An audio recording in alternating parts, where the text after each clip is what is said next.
Charles Miles Manson, he wasn't really a serial killer, but he committed more serious crimes than murder because he was a cult leader, saying that he had a dream that he wanted to start a race war, that he wanted to cause mass violence and death of innocent people in the United States, causing panic and chaos throughout American society. He led the Manson family, which he founded, to commit several shocking murders in the late 1960s, even assassinating the President of the United States.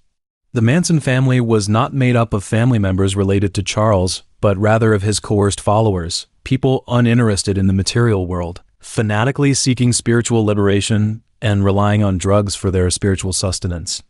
He also had a classic saying, "Look down at me and you see a fool. Look up at me and you see a god. Look straight at me and you see yourself." Charles' biological mother was named Ada Kathleen Maddox and was born into a devout Christian family. She decided to leave home when she was 15 years old because she felt so oppressed by her parents' religious beliefs. After leaving home, she stayed with a strange man, and around January 1934, she became pregnant. However, when the strange man heard the news, he made the excuse that he was going to enlist in the army, and so he left Kathleen. Being a rebellious teenager and wanting to find a new father for the child in her womb, she met a dry cleaner named William Eugene Manson in Newport, Kentucky around June. She was only 15 years old at the time, but she deceived William by lying that she was 21 years old, and the two of them married on that day, August 21st, after a few dates. 3 months later, on November 12th, in Ashland, Kentucky, Kathleen gave birth to Charles, a child she didn't think much of at first, even writing Maddox, no first name, on his birth certificate. It was only because of his stepfather William that Charles was given the name Manson. Kathleen's life was full of challenges. She did not have a job and spent her days drinking with her brother. On this day, April 30th, 1937, she was filed for divorce by William, who in turn accused her of gross negligence, never caring for her children, and frequent drinking. After the divorce, Kathleen's life became very stressful. She had no money and wanted to drink. On one occasion, she is said to have told a waitress in a tavern who wanted a child, "I'll give you that child if you buy me a free beer." A few weeks later, Kathleen approached Colonel Scott, Charles' biological father, and sued him for child support to cover her living expenses. Under U.S. law, such suits are successful as long as the child's blood relationship can be established. So the answer was obvious, and the suit ended with Scott having to make monthly support payments. On August 1st, 1939, Kathleen and her brother were arrested by the police for assaulting a passerby and robbery, and were sentenced to 5 and 10 years in prison, respectively. While their mother was in prison, Charles was placed with an aunt and uncle in McMecken, West Virginia. 3 years later, Kathleen was granted parole, and 8-year-old Charles later described the first few weeks after her release as the happiest of his life. After a few more weeks, he and his mother moved to Charleston, West Virginia. There, Charles began skipping school frequently and spending time with delinquent teenagers, while his mother continued to drink and was arrested again for grand larceny, but this time she was not convicted or sentenced. They later moved to Polis, Indiana, where Kathleen met a salesman at a meeting named Lewis Woodson Cavender Jr. Both were alcoholics. So they monitored each other's sobriety and were married in August 1943. Growing up, Charles was always a loner. He didn't have a family to teach and love him, and he also spent a lot of time with delinquents, so his personality and behavior could easily become bad. For example, he often stole some food or money from convenience stores. In 1947, Kathleen's husband declared that he could no longer tolerate their sneaky child, and that if Charles was not sent away, he would opt for divorce. In an attempt to save the marriage, Kathleen pleaded with the judge that she could no longer raise her son and wanted to find a boarding home for him, but there was no one else who would take the child with his terrible personality. So the court placed Charles in a Catholic-run reform school for delinquents in Indiana, the Gibeot School for Boys, where discipline was so strict that even the most minor infractions were met with punishments that included, but were not limited to, beatings with wooden paddles or belts. While there, Charles' mother visited him only occasionally, always with empty promises that he would be home soon. After a few months, Charles ran away from school to be reunited with his mother and spent Christmas 1947 with his aunt and uncle in West Virginia. When he attempted to return to his mother's home, Kathleen's behavior took him by surprise, as she immediately called the school administrators and sent him right back. After being rejected by his mother, Charles became very depressed and his antisocial tendencies began to grow. 10 months later, Charles ran away from school to Polis Indiana, and tried to live on his own, this time with a group of vagrants. In 1948, he committed his first recorded crime when he robbed a grocery store, initially just looking for something to eat.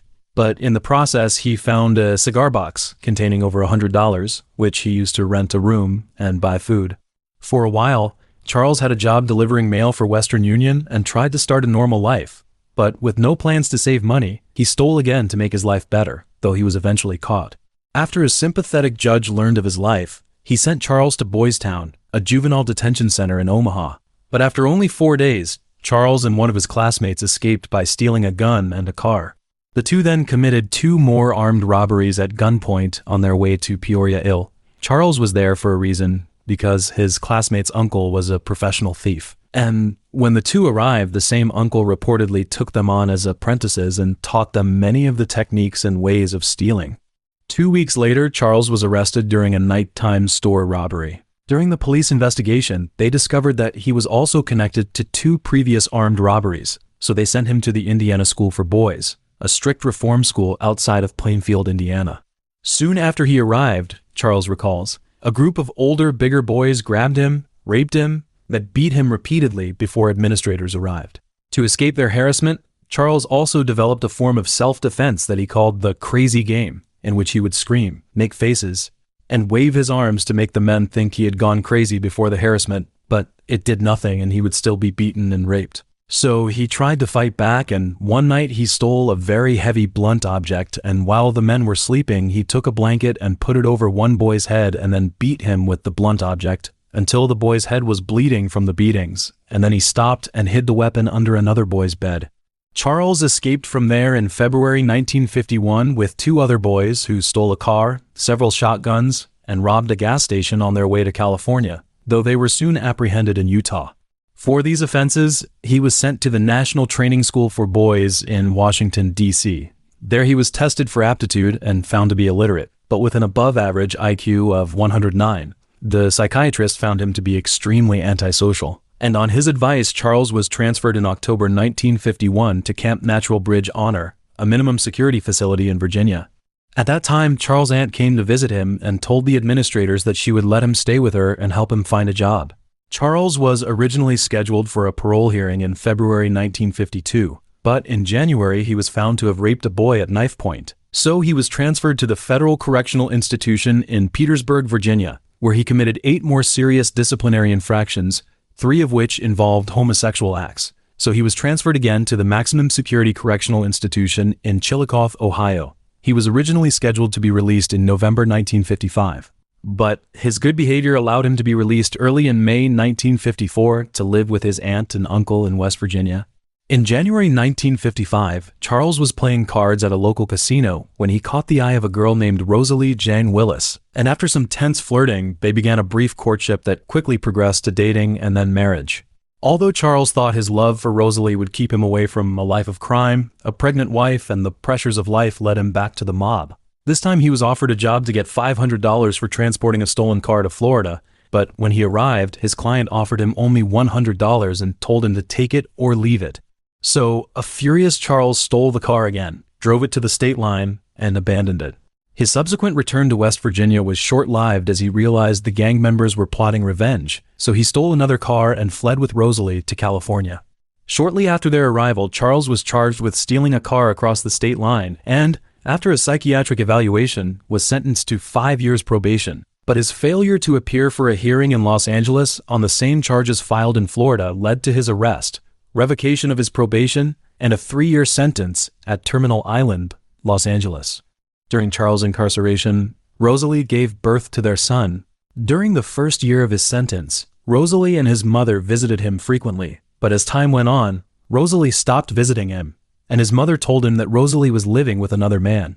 Charles was scheduled to have a parole hearing in 2 weeks, but perhaps too angry, he planned an early escape by stealing a car and was caught trying to cut through a barbed wire fence. This time he was sentenced to 5 years probation, and his parole was denied. In September 1958, Charles was paroled for 5 years and found a sex worker named Leona Stevens with whom he thought he could work his way up the pimping ladder. However, he fell in love with her on the night of her first job and claimed to be plagued by guilt, insecurity, and jealousy. But Leona didn't stop working, and 3 months later Charles and Leona married and had his second son.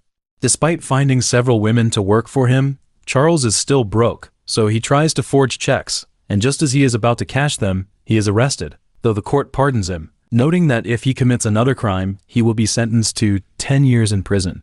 Charles didn't care. All he wanted was the money, so he went even crazier, finding clients for the sex workers who traveled to New Mexico in violation of the Mann Act. Immediately after one of the sex workers was arrested, he fled Mexico, but this was a violation of his parole, and the court issued a warrant for his arrest. In June 1960, police arrested Charles in Laredo, Texas, and returned him to Los Angeles, where he was immediately sentenced to 10 years in prison for violating his parole on a forged check charge, and he spent a year unsuccessfully attempting to appeal the revocation of his parole. In July 1961, Charles was transferred from the Los Angeles County Jail to the United States Penitentiary on McNeil Island, Washington. There he learned to play the guitar from a gang leader and received contact information for Universal Studios Hollywood producer Phil Kaufman from another inmate, at which point he began to consider a career in music. In 1963, Leona successfully filed for divorce from Charles. 3 years later, he was sent to Terminal Island for a second time in preparation for his early release. By the time he was released on March 21, 1967, he had spent most of the 32 years of his life in prisons and other institutions, so he told the police that prison had become his home and that he wanted to stay, but that did not happen. Shortly after his release, Charles moved from Los Angeles to Berkeley, in violation of his parole agreement, but he called the probation office in San Francisco and was then placed under the supervision of Roger Smith, a Ph.D. in criminology and a federal probation officer. Smith was one of the key people who set Charles on the path to creating a cult when Smith and David, the founder of the Haight-Ashbury Free Medical Clinic, received an NIH grant to study the effects of drugs such as LSD and methamphetamine on the counterculture movement in the Haight-Ashbury. And patients at the HAFMC became the subjects of their research, and Charles received permission from Smith to move from Berkeley to the Haight-Ashbury in San Francisco and to inject LSD regularly. David, for his part, was studying the effects of LSD and amphetamines on rodents, and he writes that Charles's personality change during this time was the most abrupt Smith had observed in his entire career, and he even read Robert Heinlein's science fiction novel Stranger in a Strange Land. 3 weeks later, Charles met Mary Brunner, a 23-year-old University of Wisconsin-Madison graduate who was working as a library assistant at UC Berkeley, and Charles moved in with her after meeting her. A few days later, Charles meets Lynette Fromm, a teenage runaway, and convinces her to stay with him and Brunner. Initially, Brunner was very upset about this, but Charles manipulated her by saying many psychologically suggestive things to her. During the Summer of Love, Charles was inspired by the thriving free love philosophy of Haight-Ashbury, and he began preaching his own philosophy, which incorporated strangers in a strange land, the Bible, Scientology, Dale Carnegie, and the Beatles, and which quickly gained him a number of female followers, and they lived together in the Brunner home, spending their days talking about the end of the world and the belief that Satan would be reconciled with Jesus. They were later dubbed the Manson family by the media. A few weeks later, Charles and his followers traveled in their converted old school buses and settled in the Topanga Canyon, Malibu, and Venice areas of the Los Angeles coast. That same year, Brunner became pregnant with Charles' child, and on April 15, 1968, she gave birth to their son, named Valentine Michael, in an abandoned house. She was also assisted by several young women in the Manson family, and like most members of the family, she acquired a number of aliases and nicknames, including Marioche, Olk, Mother Mary, Mary Manson, Linda D. Manson, and Christine Marie Euxitz. David recounts his time at HAFMC in his book, Love Needs Care, and believes that through the use of LSD and unconventional sexual behavior, Charles attempted to turn his followers into empty vessels capable of absorbing whatever he poured into them. In the future, Manson family member Paul Watkins testified that Charles would encourage the group to take LSD and then take smaller doses himself to keep his mind sharp, adding that Charles' parties were designed to make everyone succumb to his psychological manipulation. Before leaving Haight-Ashbury, Charles had attracted as many as 20 followers, with the core of his following consisting of Brunner, Charles, Tex Watson, Bobby Beausoleil, Susan Atkins, Patricia Krenwinkel, and Leslie Van Houten. On July 31, 1967, Charles was arrested for attempting to prevent the arrest of one of his followers, Ruth Ann Morehouse, But instead of being sent to prison, the charge was reduced to a misdemeanor, and he was sentenced to 3 years probation. A year later, Charles and members of his family were arrested when their bus crashed into a ditch while they were moving to Los Angeles, but he again avoided prosecution. He was then arrested again on drug charges, but was released a few days later. Charles first became associated with the Beach Boys on April 6, 1968, when Dennis Carl Wilson met two female hitchhikers, Krenwinkel and Ella Jo Bailey, members of the Manson family, in Malibu. And Wilson took them to his home on Sunset Boulevard in Hollywood, where Charles and his followers moved a few days later. Wilson later introduced Charles to several of his friends in the music industry, including Bird's producer Terry Melcher, and Charles recorded a number of songs at Brian Wilson's home studio that were never released. The band's engineer, Stephen Desper, stated that Charles' music was done by Wilson and Melcher. In September 1968, Wilson recorded a Charles song for the Beach Boys, originally titled Cease to Exist, but renamed Never Learn Not to Love. It was released as the B-side of the single in December 1969. When asked why Charles didn't get a byline, Wilson explained that he gave up his publishing rights in favor of something worth about $100,000. Around this time, members of the Manson family vandalized two of Wilson's luxury cars, so he distanced himself from Charles over the incident and moved out of the Sunset Strip house.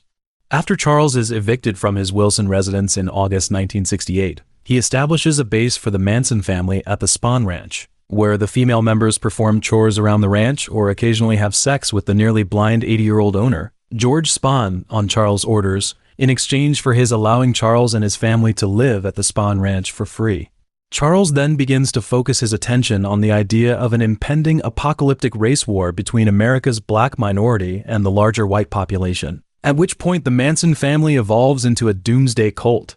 As a white supremacist, Charles tells some in the family that blacks will kill all whites, except Charles and his followers, but they are not smart enough to survive on their own, so they need a white man to lead them, and then they will serve Charles as their master. He also adopted the term Helter Skelter, taken from a song on the Beatles' White Album, to refer to this coming war. On July 1, 1969, Tex planned to rob a 22-year-old man named Bernard Lotsapopa Crow in a drug deal. He planned to buy 25 kilos of marijuana, but during the transaction he took the money and fled the scene, to which Crow responded by threatening to kill everyone at the Spahn Ranch. At Charles' direction, members of the Manson family attacked Crow, with Grogan hitting him in the head with a pipe wrench and Tex stabbing him before taking him to a hill behind the Spahn Ranch, where he was stabbed and died. Because he had been a gang member, Charles believed the gang would retaliate, so he turned the Spahn Ranch into a fortified camp, including night patrols by armed guards. Gary Allen Hinman was a 34-year-old music teacher and graduate student at UCLA. Charles, believing him to be wealthy, sent Atkins, Brunner, and Beausoleil to his home to persuade him to join the Manson family and turn over his assets. When he denied being rich, they locked Hinman up, and then Charles took a sword and slashed Hinman's face and ears while Beausoleil killed him at Charles' direction. Before leaving the house, Atkins wrote "Political Piggy" in Hinman's blood on the wall and drew a Black Panther symbol.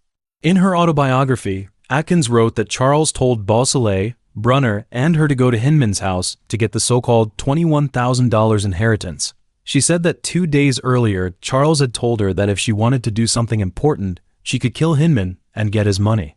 On August 6th, police had Beausoleil after finding the murder weapon left behind. On August 8th, Charles told Tex, Atkins, Krenwinkel, and Linda Kasabian to go to 10050 Cielo Drive. And Tex said that Charles told him to go to the house and completely destroy everyone inside and make it as horrible as possible, and that the three women were responsible for doing what he said. Inside the house that night were Sharon Tate, 26-year-old, Jay Sebring, 35-year-old, Wojtek Frykowski, 32-year-old, and Abigail Ann Folger, 25-year-old, William Garrettson, 19-year-old, and his friend Stephen Earl Parent, 18-year-old. Polanski was filming a movie in Europe at the time and wasn't there, and music producer Quincy Jones, a friend of Sebring's, had planned to attend that night but changed his mind. Shortly after midnight, Tex and the gang arrived at the gates of the estate, where he first climbed a utility pole near the entrance to the estate, cut the phone line to the house, and then walked back after parking his car at the bottom of the hill leading to the estate, thinking the gates might be electrified or equipped with alarms. So he entered the estate through the fence on the right side of the gates. At this point, Parent drove his car and tried to leave the property. When he got to the gate, Tex stopped him and ordered him out of the car with a .22 caliber revolver, He cried and begged Tex not to hurt him, claiming that he would not say anything no matter what happened tonight, but Tex said nothing. He just rushed at Parent with a knife, slashed his hand, severed his tendons, took his watch, and then shot him 4 times in the chest and abdomen, killing him. Tex then went to the side of the house where he cut the screen off a window, ordered Kasabian to stand guard at the front door while he entered the house through the window, and led Atkins and Krenwinkel through the front door. He told Atkins to wake Frykowski, who was sleeping on the living room couch, and when Frykowski inquired as to Tex's identity and purpose, he announced that he was the devil and had come to do the devil's work. Atkins then found the other 3 occupants of the house with the help of Krenwinkel and forced them into the living room, where Tex used a long nylon rope he had brought to tie Tate and Sebring together by their necks and hang them from one of the ceiling beams in the living room. Sebring protested their rough treatment of the pregnant Tate, so Tex simply knocked him out with the butt of his gun, and Folger was temporarily taken back to the bedroom to retrieve her wallet, which contained only $70 before Tex took a knife and stabbed Sebring 7 times. Although Frykowski's hands were tied with a towel, he broke free and began to struggle with Atkins, during which he was stabbed in the calf, and fought his way through the front door and onto the porch. But Tex caught up with him, struck him several times in the head with the butt of the rifle, stabbed him repeatedly with the knife, and fired 2 shots at him. Kasabian, who was standing guard at the front door, heard strange noises as if someone were walking past her, so she became frightened and told Atkins that someone had come to try to stop the murder. At the house, Folger eluded Krenwinkel as she fled through the bedroom door to the pool area. Then Krenwinkel chased her and caught her on the lawn, where Krenwinkel stabbed her and tackled her to the ground before Tex killed her. Inside the house, Tate, who was 8 months pregnant, begged them to stay alive, saying she could give them a baby and act as a hostage to save the life of her unborn child. But Atkins and Tex did not comply and killed her by stabbing her 16 times. Before leaving, Atkins writes, "Pig," on the gate with Tate's blood.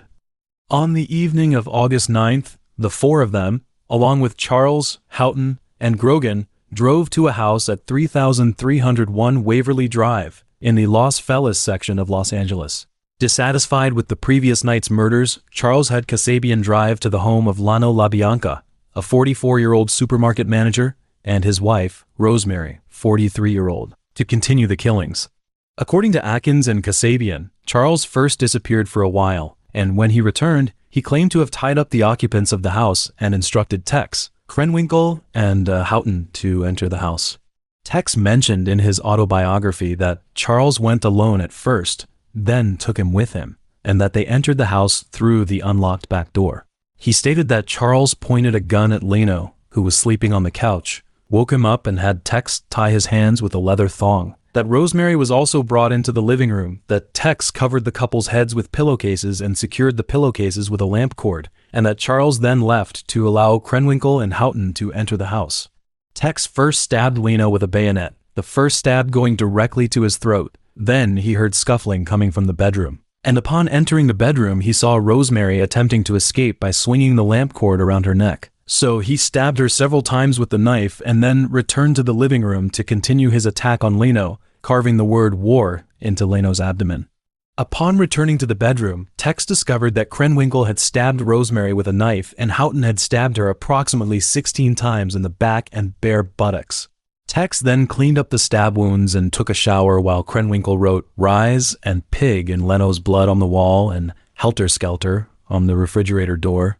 Charles drove the other 3 members of the group who had left the Spahn Ranch with him that night to the home of Lebanese actor Saladin Nader in Venice. Then Charles left them there and drove back to the Spahn Ranch alone, leaving them to hitchhike home. According to Kasabian, Charles wanted his followers to murder Nader in his apartment, but she deliberately ruined the murder by knocking on the wrong apartment door and waking up a stranger, so the group abandoned their murder plans and left. On August 26th, Donald Jerome Shee, a 35-year-old Hollywood stuntman, was murdered 2 weeks after the murders of Tate and LaBianca. Because Charles and his followers suspected Shee of informing on them, this led to a police raid on the Spahn Ranch on August 16th, during which one Manson family member was taken into custody on suspicion of car theft. According to Bruce Davis, Charles ordered him, Tex, and Grogan to ask Shee to take them to an auto parts store near the ranch, and on the way he attacked Shee with a pipe wrench. Tex stabbed Shee, and they then took Shee to the hills behind the ranch, where Shee was tortured and died. It wasn't until December 1977, when Grogan, who had been convicted of murder, agreed to assist authorities in recovering Shay's body by mapping it, that Shay's skeletal remains were discovered on a nondescript hillside near Santa Susana Road next to the Spahn Ranch, where, according to the autopsy report, his body was found with multiple stab and slash wounds to the chest and blunt force trauma to the head. At the time, the murders of Tate and LaBianca shocked the entire U.S. On August 10th, Los Angeles County Sheriff's Department detectives informed detectives working on the Tate case of the bloody text at the Hinman home. According to prosecutor Vincent Bugliosi, because detectives initially believed the Tate murders were the result of a drug deal, they overlooked the similarities between this evidence and other crime scenes. During the autopsy of Tate's murder, the detective in charge of the Hinman case noticed similarities in the weapons used, the stab wounds, and the blood on the walls, and relayed this information to the detective investigating Tate's murder. However, Detective Charlie Gunther stated that Bugliosi wanted nothing to do with the Hinman case, and that he considered Hinman a nobody and not worth prosecuting. William Garrettson, who had been briefly detained as a suspect in the Tate case, told police that he had not seen or heard anything out of the ordinary on the night of the murder, and then took a lie detector test that showed he had not been involved in the crime, and on August 11th, he was released.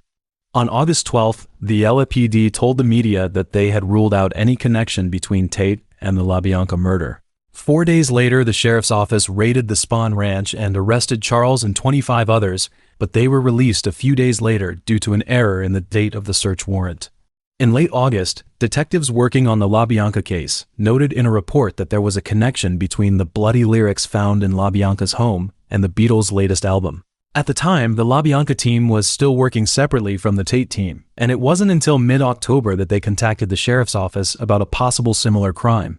Then they heard about the Hinman case and learned that Hinman detectives had spoken with Beausoleil's girlfriend, Kitty Lutzinger, who had been arrested a few days earlier along with members of the Manson family.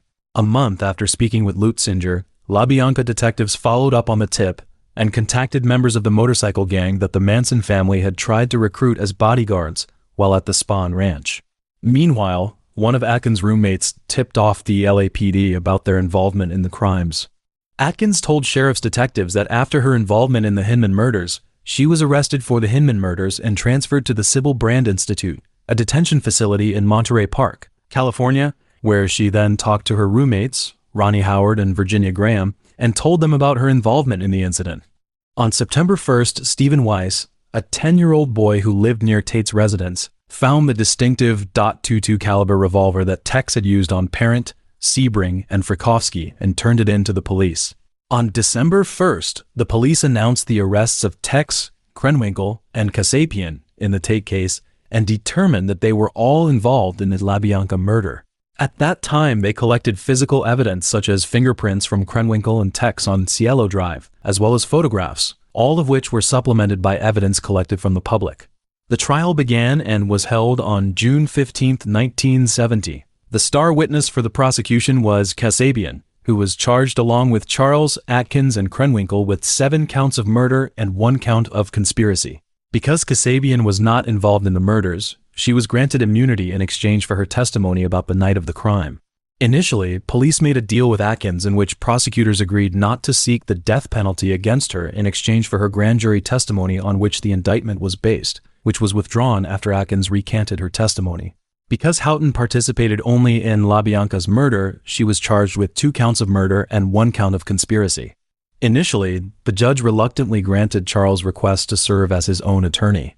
However, this permission was revoked before the trial began due to a series of actions by Charles, including violating the court's gag order and filing pretrial motions that were deemed bizarre and absurd, and Charles filed an affidavit of bias against the judge, which resulted in the judge's replacement by another judge.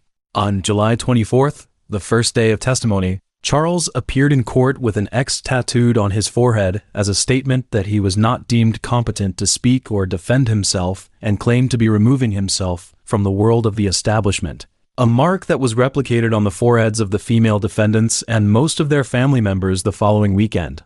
The prosecution argued that Charles' primary motive was to start a race war called Helter Skelter. The bloody writings at the crime scene, including the words Helter, Skelter, and Swine, written by Atkins, related to Charles' testimony that the murders committed by blacks at the beginning of Helter Skelter would involve writing pig on the wall with the victim's blood.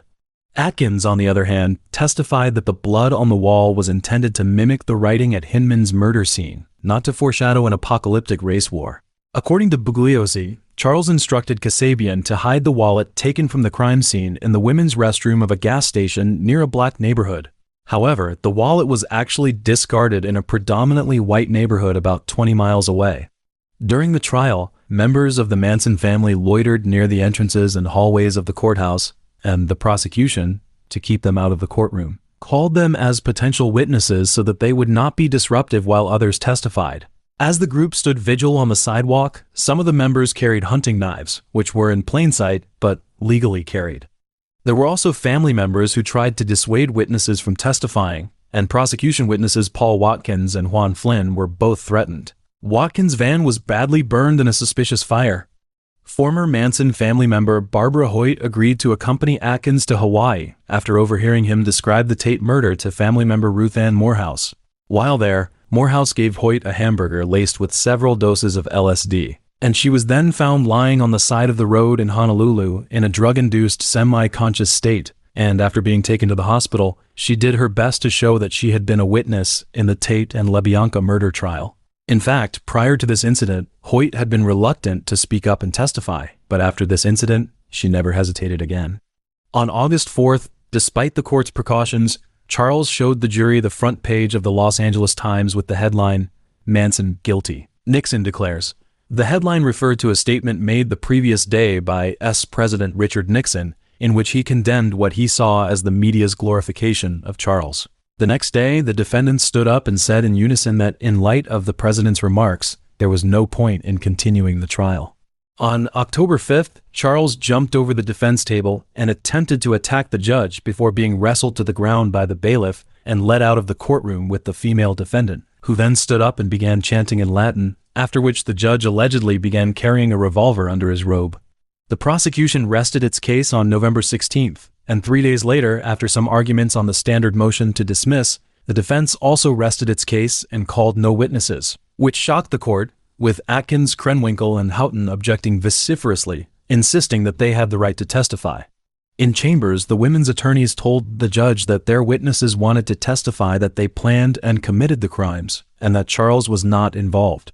Defense attorneys tried to prevent this by putting their case on hold, and Houghton's attorney, Ronald Hughes, was adamant that he would not agree to these actions.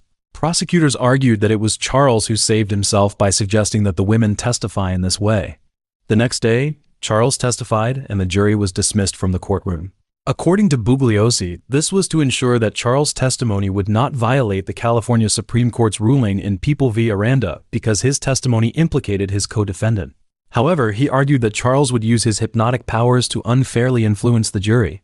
In a speech that lasted more than an hour, Charles said, "The music told young people to rise up against the establishment. So why should I be blamed? I didn't write the music." He also said, "I never remember saying, get a knife and a change of clothes and do what Tech says." As the end of the trial and closing arguments approached, Hughes disappeared on a weekend trip, and on January 25, 1971, the jury returned guilty verdicts on 27 separate counts against each of the 4 defendants. Shortly after the penalty phase of the trial, the jury was shown the defense Charles planned to present. Atkins, Krenwinkel, and Houghton testified that the murders were considered to be copycat versions of the Hinman murders, that the murders, they said, were designed to remove suspicion from Beausoleil by committing crimes similar to those for which he had been sentenced to prison, and that the plan was not the work of Charles and was carried out under his direction, but that one of the weaknesses of the narrative was Atkins' inability to explain why she wrote the phrase "political piggy" on Hinman's house. On March 29, 1971, the jury returned death verdicts on all counts against all 4 defendants, and on April 19th, the judge sentenced all 4 to death. On September 5, 1975, Manson family member Lynette Fromm attempted to assassinate U.S. President Gerald Ford, an incident that once again thrust the Manson family into the national spotlight. At the time, she pulled out a .45 caliber automatic pistol and pointed it at Ford as he shook hands with the public, but was subdued in time by Secret Service agents and no shots were fired. She was eventually sentenced to 15 years to life in prison, becoming the first person to be sentenced under 18 U.S.C. Chapter 84, which makes attempted assassination of the President of the United States a federal crime. She also briefly escaped from a federal prison camp in Alderson, West Virginia, in December 1987 in an attempt to contact Charles because she had heard he was suffering from testicular cancer, but she was arrested within a few days. On September 25, 1984, while Charles was incarcerated at the California Medical Facility in Vacaville, inmate Jan Holmstrom poured paint thinner on him and set him on fire, causing second- and third-degree burns over more than 20% of his body. Holmstrom stated that Charles objected to his Hare Krishna chanting and verbally threatened him. On April 11, 2012, Charles was denied release at his 12th parole hearing, which he did not attend because he had refused to attend any of his subsequent hearings after his March 27, 1997 parole hearing. The psychologist noted that Charles had a history of controlling behavior and mental health problems, including schizophrenia and paranoid delusions, and was too dangerous to be released. He also noted that Charles had received 108 violation reports, showed no signs of remorse, had no insight into the causal factors of the offense, lacked an understanding of the seriousness of the offense, was unusually callous to human suffering, and had no plan for parole. Charles was taken to Mercy Hospitals of Bakersfield on January 1, 2017, for gastrointestinal bleeding. According to the Los Angeles Times, he was very ill, and TMZ reported that his doctors deemed him too weak for surgery. On November 19, 2017, Charles died in the hospital from colon cancer-related cardiac arrest due to respiratory failure. On March 20, 2018, Charles' grandson cremated him. Next are some murders that may have been committed by members of the Manson family. On October 13, 1968, Nancy Warren, 64-year-old, and Clemencia Duran, 24-year-old, were found murdered in an antique store near Ukiah, California, and their autopsy reports indicated that they had been brutally strangled after being beaten. Members of the Manson family became suspects in the case because of their activities in the Ukiah area at the time of the murders. Marina Elizabeth Hare, a 17-year-old student at the University of Hawaii, was murdered in Los Angeles on December 30, 1968. According to the autopsy report, her cause of death included a slashed throat and multiple stab wounds to the chest. She had multiple bruises to the face and neck and was wearing a noose. But no signs of rape were found because a former member of the Manson family claimed that members of the family knew her and all assumed she was one of their victims. Darwin Morrill Scott was Charles' uncle, and on May 27, 1969, at the age of 64, Scott was brutally stabbed to death in his apartment in Ashland, Kentucky. His body was nailed to the kitchen floor with a butcher knife and had a total of 19 stab wounds. At the time of his murder, local residents reported seeing a man resembling Charles in the area. Mark Waltz, a 16-year-old acquaintance of members of the Manson family who had hung out with them at the Spahn Ranch, hitchhiked to the Santa Monica Pier for a fishing trip on July 17, 1969, and his body was found the next day near Mulholland Drive. The autopsy report revealed that he had been shot 3 times in the chest. Although his family was shocked by his murder, his brother was convinced that Charles was responsible for his death and even called Charles directly to accuse him of killing Walt.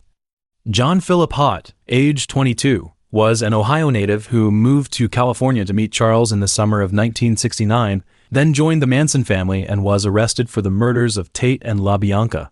On November 5, 1969, Hott was hanging out with some members of the family and, according to all present, found a gun in the room, picked it up, and shot himself while attempting to play Russian roulette.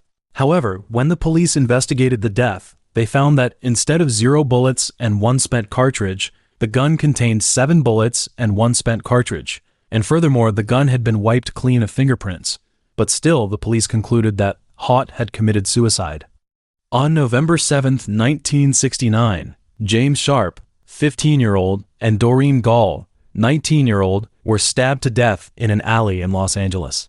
After the murders of these 2 young Scientologists, police noted the similarities between these murders and the Tate and LaBianca murders. And in Helter Skelter, prosecutor Bugliosi wrote that there were rumors that Gall was the ex-girlfriend of Davis, who had lived in the same apartment complex as Gall, but had stated in police interviews that he did not know her.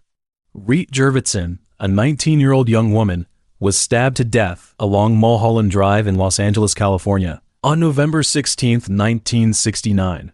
Her body was found with more than 150 knife wounds to her neck and torso, and defensive wounds to her arms. Some witnesses claim to have seen a woman named Shirley among the Manson family members who matched Jurvetson's description, but who was still alive. Charles subsequently denied any involvement in Jurvetson's murder. Detectives from the Los Angeles Police Department noted striking similarities between Jurvetson's and Hayer's methods of killing, but never established a definitive link between the two murders. Joel Pugh was a member of the Manson family who was married to another family member, Sandra Good. On December 1, 1969, 29-year-old Pugh was found dead in the Talgarth Hotel in London, England, with his wrists slashed and 2 cuts to his throat. Hughes, 35-year-old, also known as Houghton's lawyer, disappeared while camping during a 10-day break in the Tate-LaBianca murder trial, and his badly decomposed body was found in March 1971. He was rumored to have been murdered by the Manson family, possibly because he not stood up to Charles and refused to put Houghton on the stand to exonerate Charles.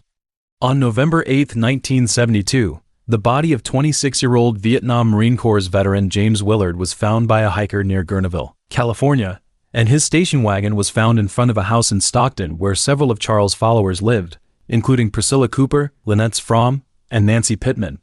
Police forced their way into the house and arrested several people before the body of Willard's wife, Lauren Willett, was found buried in the basement, having recently been killed by a gunshot to the head, which the men claimed was an accident, but it was later suggested that she had been killed out of fear that she would reveal who had killed her husband. Lawrence Merrick is an American film director and writer best known for co-directing the Oscar-nominated 1973 documentary Manson.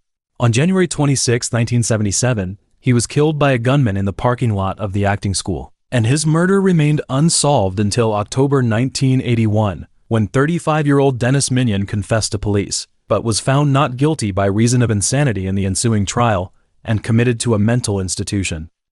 Misfortune also befell Michelle Mignano, a 21-year-old stripper whose body was found in a 350-foot Western Pacific Railroad tunnel in Niles Canyon on June 13, 1977, and whose death was described by police as an execution-style murder. She had died of blood loss from multiple gunshot wounds, and she was wearing no shoes but jewelry all over her body, ruling out both sexual assault and robbery as motives for her murder, which unfortunately remains unsolved.